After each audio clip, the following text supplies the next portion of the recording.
Good evening all students and all hearing my channel to person।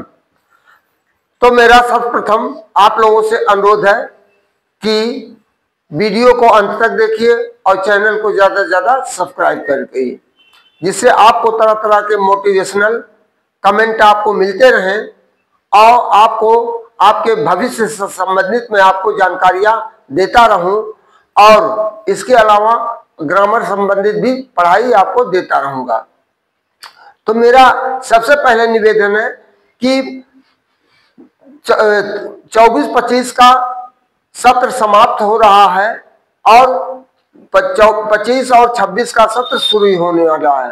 तो गांव में तरह तरह के रंग बिरंगी गाड़ियों के साथ टिक मटिक लगा करके तमाम प्रकार के लेडीज एंड जेंट्स टीचर आपके घर पहुंचेंगे, आपके यहाँ चिकनी चुपली बातें कर करके आपको इच्छा लुभावना दे देंगे कि आप मजबूर होकर अपने बालों को वहां एडमिट कराने के लिए दे देंगे। लेकिन जब पढ़ाई के मामले आप उनसे बात करेंगे तो कहेंगे ये हमारे ड्यूटी नहीं है, आप घर पर होम ट्यूशन लगवा दीजिए। आप एक तो वहां भारी भरकम फीस दे रहे हैं, दूसरा आप घर से भी ट्यूशन लगवा करके बताइए। जो लड़का 8 घंटा 7 घंटा विद्यालय का सफर करता है, 2 घंटा उसका 2.5 घंटा सफर में लग जाता है और 5 घंटा 4 घंटा उसका टीचिंग होता है, तो 7 घंटा उसका वैसे सफर हो गया। तो वो बच्चा थका माना आएगा, घर पर कुछ रेस्ट करेगा, खेलेगा, खाएगा, कुछ होमवर्क क्लास से मिलेगा उसको भी पूरा करेगा। तो इस तरह मेरा अनुरोध है, अपने निकटतम विद्यालय में छोटे बच्चों को ज्यादा से ज्यादा निकटतम विद्यालय में प्रवेश कराने का कोशिश करिए। और तमाम देख रहे हैं वाहनों के द्वारा जो बच्चे जाते हैं, ऐसे तमाम जगह एक्सीडेंटल घटनाएं हो जाते हैं जिससे आप अपने जिगर के टुकड़ा को खो देते हैं। तो ऐसी स्थितियों में विद्यालय प्रशासन कोई उसकी जिम्मेदारी भी नहीं लेता है। जैसे आपके जिले में एक सेंट पीटर्स विद्यालय है, एक किसी भी यानी गार्जियन को वाहन नहीं देता, चाहे जो हो, केवल अपने पढ़ाई अपने क्वालिटी के ऊपर। तो उसी तरह मैं भी एक छोटा सा विद्यालय चलाता हूं और उसमें वाहन नहीं देता हूं। जो मेरे क्वालिटी पढ़ाई की गुणवत्ता को परखता वही मेरे यहाँ अपने बच्चे को भेजता है। तो मेरा आप लोगों से निवेदन यह है कि आप पहली बात तो जाइए बच्चे का, जब कोई टीचर गया आप यहाँ मोटिवेट करने के लिए, तो आप उससे पूछिए आप क्या टीचर की क्वालिटी क्या गुणवत्ता क्या है। मेरा यही आप लोगों से निवेदन है। तो इन मेरे बातों को मत भूलिए और इसको आप जरूर उनसे क्वेश्चन करिए। यदि आप नहीं जानते हैं तो अगले से भी करवाइएगा। तो ऐसा है नहीं कि पास पड़ोस में कोई सब अशिक्षित हो, कुछ न कुछ आपको भी जानकारियां हैं। पढ़ाई से संबंधित नहीं कि व्यवहारिक ज्ञान तो हर व्यक्ति को होता है, सामाजिक ज्ञान हर व्यक्ति को होता है। तो उससे भी तो आचरण संस्कार तो हर चीज आप वहां सिखाया जाता है कि नहीं सिखाया जाता है, वाणी कैसी बोली जाती है, टीचर किताबी ज्ञान देता है, किताबी ज्ञान के अलावा अतिरिक्त मोरल ज्ञान देता है कि नहीं देता है। इन सब चीजों को आपको विशेष ध्यान दे करके वहां केवल आप उन प्रश्नों से टीचरों से यदि आप क्रॉस क्वेश्चन करते हैं, देखिए तुरंत उठाएगा अपना बैग लेकर चला जाएगा। ये मेरा चैलेंज भी है। तो इसी टॉपिक से मैं आपको मोटिवेशनल कह रहा हूं। पहला, delete negative people, forget your past. जो आपके बीते हुए समय में जो नकारात्मक सोच के लोग मिलते उनको आप भूल जाइए। एक्सेप्ट योर मिस्टेक्स, और अपनी गलतियों को स्वीकार करिए। रीस्टार्ट एंड सेट ए गोल, करा रीस्टार्ट, पुनः चालू करो और अपने लक्ष्य पर एंड एंजॉय योर लाइफ, और अपने जीवन का आनंद लो। तो इस तरह देखिए कितना शब्द छोटा है। ज्ञानी और अज्ञानी दोनों को समझाया जा सकता है, ज्ञानी और अज्ञानी दोनों को समझाया जा सकता है, लेकिन यहां एक शब्द आ गया लेकिन, अभिमानी को कोई भी नहीं समझा सकता है। अभिमानी को कोई भी समझा नहीं सकता, उसे तो केवल वक्त ही समझा सकता है, उसे तो केवल वक्त ही समझाए। यदि ज्ञानी है अज्ञानी है तो दोनों व्यक्तियों को कुछ समझाया जा सकता है, सही गलत उसे बताया जाता, वो स्वीकार भी कर लेगा। लेकिन जो अपने को अभिमानी प्राउडी होगा, मैं जो कुछ मैं ही हूं, मेरे अलावा दुनिया में कोई नहीं है, तो उसे भैया कोई समझा नहीं सकता। उसको जब वक्त की मार पड़ती है तो ही उसे समझा सकता। उसी तरह से दया और प्रेम भरे शब्द छोटे हों, दया और प्रेम भरे शब्द छोटे हों हो सकते हैं, लेकिन वास्तव में उनकी गूंज की कोई सीमा नहीं होती। दया और प्रेम भरे शब्द छोटे हो सकते हैं, दया और प्रेम भरे शब्द छोटे हो सकते हैं, लेकिन वास्तव में उनकी गूंज की कोई सीमा नहीं हो सकती है। मेरा अपना विचार, यदि किसी आपके पास दया और प्रेम की भावना है तो आप चाहे प्राणी हो, चाहे जानवर हो, चाहे किसी भी वस्तु से या किसी भी व्यक्ति से किसी भी क्षेत्र में आपका लगाव होता, उसकी गूंज सदा चलती रही, उसकी कोई सीमा विचार नहीं होता। उसी तरह हमारे देश में तमाम ऐसे ऐतिहासिक पुरुष आए और महान विचारों के साथ चले गए, जिनकी गूंज आज हमारे तक रहती है। किताबों के माध्यम से हम उनकी जानकारियां, उनके जीवनी, उनके आचरण के बारे में पढ़ते हैं कि उन्होंने क्या दिया। जैसे अभी यहां देखिए, हमारे देश की मुखिया ने क्या शब्द कुंभ के बारे में बोला है, लाश और गिद्ध। तो रामचरितमानस का चौपाई उन्होंने कहा, जिसकी जैसी सोच उसको वही चीज दिखाई पड़ता है। तो वहां अपनी कमी कोई नहीं निकालता, दूसरे की कमी को निकालता। आज विधानसभा लोकसभा का सत्र चल रहा, उसमें तमाम प्रकार की सत्र में तमाम आलोचनाएं प्रत्यालोचनाएं उसमें आ रही हैं।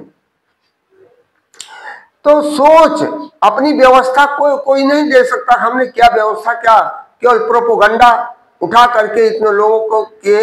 लेकिन यह मेरे कहने, मैं राजनीतिक हस्तक्षेप में नहीं जाना चाहता हूं, लेकिन मेरा आप लोगों से अनुरोध है, आप अंधभक्त न बनिए, अंधभक्त ना बनिए, कर्म भक्त बनिए। अपने कर्मों पर विश्वास करिए और सत्यता को स्वीकारिए, असत्यता को मत स्वीकारिए।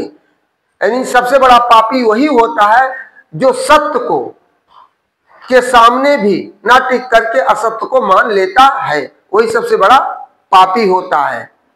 जैसे गांधी जी ने कहा, hate to sin not to sinner, पाप से घृणा करो, पापी से नहीं। Your luck in your hand, तुम्हारी किस्मत तुम्हारे हाथों में है। तो कहने का तात्पर्य है कि यदि आप अच्छे कर्म करेंगे तो उसका परिणाम, जैसा गीता में कहा गया है, आपको अल्फाबेट में पढ़ाया जाता है, जब स्वर के बाद आता पहले का तब खा, कर्म कर तब खा तब गा। इस तरह जो शब्द आपके अल्फाबेटिकल हिंदी में पढ़ाए जाते, वर्णमाला पढ़ाए जाते, उनका भी तात्पर्य हर शब्दों का, अक्षरों का अलग अलग होता है। मेरा आप लोग सभी श्रोताओं से अनुरोध है कि वीडियो को ज्यादा से ज्यादा लाइक करिए और चैनल को सब्सक्राइब करिए, अंत तक देखिए, जिससे आपको मोटिवेशनल, आपके बच्चे के फ्यूचर से संबंधित आपको जानकारियां होगी। और जिस समय, जैसे इस समय तीनों बोर्ड की परीक्षाएं चल रही, UP board, CBSE board, ICSE board, तो बच्चों के ऊपर प्रेशर बहुत ज्यादा है। लेकिन मेरा सभी गार्जियनों से अनुरोध है कि बच्चे के ऊपर बहुत ज्यादा प्रेशर मत बनाइए, रिलैक्स होकर उसको पढ़ने दीजिए और एग्जाम देने दीजिए। ये नहीं कि बार बार उसको टार्चर करिए। तो टार्चर में ऐसी स्थिति आती है कि बच्चा अपने को कभी भी जो है बहुत ज्यादा डिस्टर्ब हो जाता है।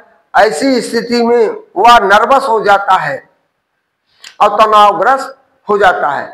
तो इन्हीं शब्दों के साथ मेरा आज का chart number 31, direct speech change into indirect speech, interrogative sentence second type. तो यदि रिपोर्टेड स्पीच इंट्रोगेटिव में हो, रिपोर्टेड स्पीच इंट्रोगेटिव में और क्वेश्चन वर्ड से शुरू होता है, तो इसमें किसी कंजक्शन का प्रयोग नहीं होता है। इसमें रिपोर्टिंग वर्ब सेड टू को आस्क्ड में बदलते हैं और रिपोर्टिंग वर्ब शत्रु को आस्क में बदलते हैं और रिपोर्टेड स्पीच को स्वयं के कंजक्शन जो वर्ड रहता है उसी से जोड़ देते हैं और निगेटिव सेंटेंस इंट्रोगेटिव सेंटेंस को असर्टिव में बदल देते हैं।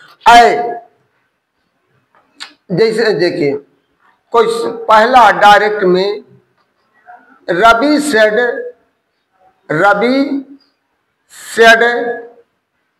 To me comma inverted comma, what do you what is your name, mark of interrogation. अब देखिए रिपोर्टेड स्पीच इंट्रोगेटिव वर्ड से शुरू है, अब इसको हम इनडायरेक्ट में बदल रहे हैं। रवि आस्क्ड मी व्हाट अब योर का what my name, what why name was, that is साल। दूसरा है हमारा, पहला सेंटेंस हो गया, दूसरा the teacher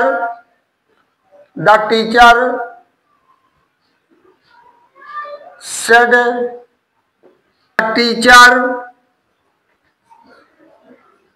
the teacher said to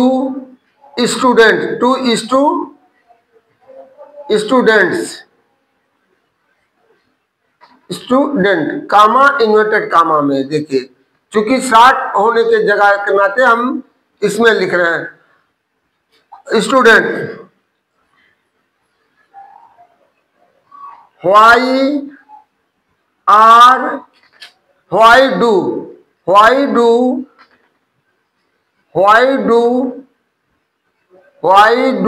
you not complete your work? अब यहां मार्क ऑफ इंट्रोगेशन और बंद। अब देखिए इनको इनडायरेक्ट में the teacher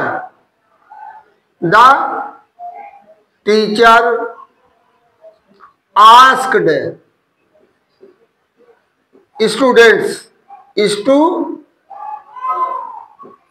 students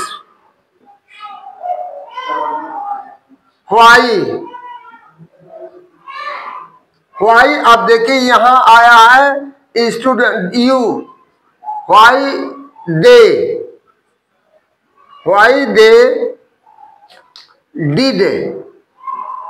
did not complete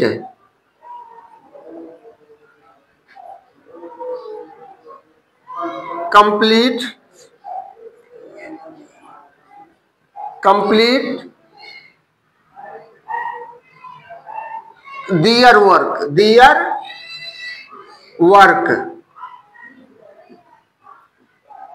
that is solve। और तीसरा हम आपको दे रहे हैं, ये दूसरा हुआ, तीसरा हुआ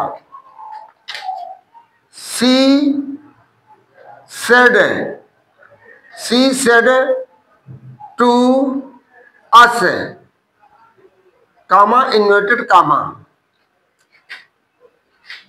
where do I sleep, where do I sleep now। अब यहां देखिए इसका इनडायरेक्ट में she asked us where अब आई का where she slept slept then, that is shall। और इस तरह चौथा एग्जाम्पल हम ले रहे हैं, he said to them, comma inverted comma, how do you solve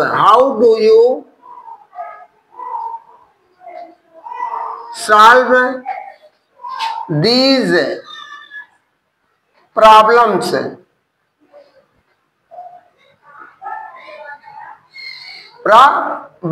that is। अब देखिए चौथा, he asked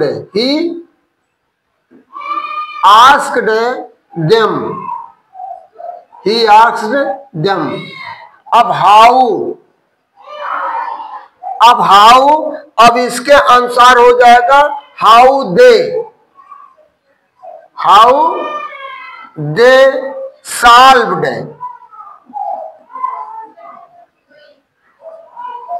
सॉल्व डीज को दोज में बदल देंगे, दोज